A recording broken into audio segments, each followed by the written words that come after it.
Now that we've created the function, I want to show you how we're going to use that function to call it to do something. I've written a code here, 2 times do, and then I put in the name of my function, which was Star Wars, and then I enclosed it with an N. So everything has to be kind of bracketed, and that's just how most coding languages work. Everything's enclosed in brackets. We saw that even in Scratch when we had, you know, the brackets would wrap around the other blocks. Okay, so this is kind of like that same idea.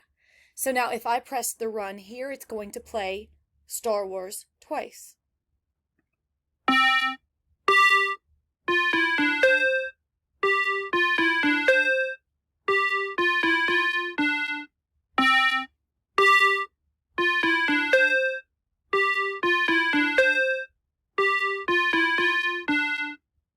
And then it will stop.